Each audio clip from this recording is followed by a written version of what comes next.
बिस्मिल्लाहिर्रहमानिर्रहीम। अस्सलाम वालेकुम। उम्मीद करती हूँ आप सब ठीक ठाक होंगे। जी तो आज हमारे किचन में बन रही है बहुत ही मज़ेदार खुबानी और इमली की चटनी, जो कि रमज़ान में आपके बहुत काम आने वाली है। इसको आप दही बड़ों में, फ्रूट चाट में ऐड कर सकते हैं, बहुत अच्छा टेस्ट आता है उससे। और साथ में आप इसको पकौड़ों के साथ, समोसों के साथ, फ्राइज़ के साथ सर्व कर सकते हैं। ये इन सभी चीज़ों के साथ बहुत मज़ेदार लगती है। जी तो चलते हैं वीडियो की तरफ।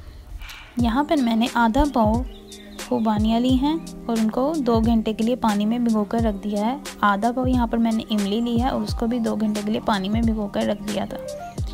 यहाँ पर मेरे पास आधा किलो गुड़ है। यहाँ पर हमने इमली के पल्प को अलग कर लिया है और उसकी गुठलियाँ हमने अलग करनी है। फ्लेम को आपने यहाँ पर अभी लो ही रखना है। खुबानियों को हम उसी पानी के साथ ग्राइंड कर लेंगे और उसकी इस तरह से पेस्ट बना लेंगे। खुबानियों को भी हम इमली में ऐड कर देंगे, अच्छी तरह से मिक्स करेंगे। फ्लेम यहाँ पर अभी लो ही रहेगा। 1 टेबलस्पून हम इसमें ऐड करेंगे नमक, 1 टेबलस्पून हम इसमें ऐड करेंगे रेड चिली पाउडर, 1 टेबलस्पून हम इसमें ऐड करेंगे चिली फ्लेक्स, 1 टेबलस्पून ही हम इसमें ऐड कर रहे हैं ज़ीरा,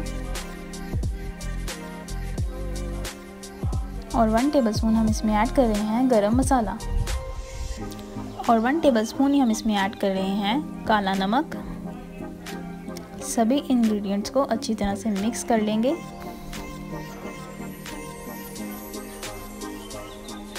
अब हम इसमें गुड़ को ऐड कर देंगे।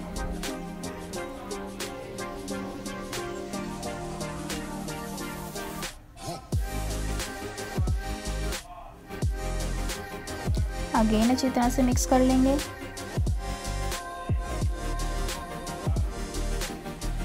हम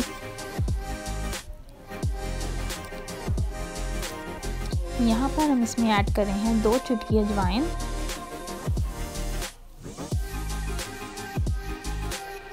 फ्लेम को अब हम हाई कर देंगे और इसको अच्छी तरह से 15 से 20 मिनट के लिए कुक करेंगे। ये आप देख सकते हैं अच्छी तरह से पकना शुरू हो गई है। अब हम इसके ऊपर से ये जो झाग है इसको रिमूव करेंगे। चटनी गाढ़ी होनी शुरू हो चुकी है। जी तो यहाँ पर हमारी चटनी जो है वो तैयार है। उम्मीद करती हूँ मेरी आज की वीडियो आपको ज़रूर पसंद आई होगी। इसको आपने ट्राई ज़रूर करना है, रमज़ान में बहुत आपके काम आएगी। तो फिर मेरी नेक्स्ट वीडियो तक मुझे दीजिए इजाज़त। मिलते हैं किसी और वीडियो में किसी और रेसिपी के साथ। तब तक के लिए अल्लाह हाफिज़।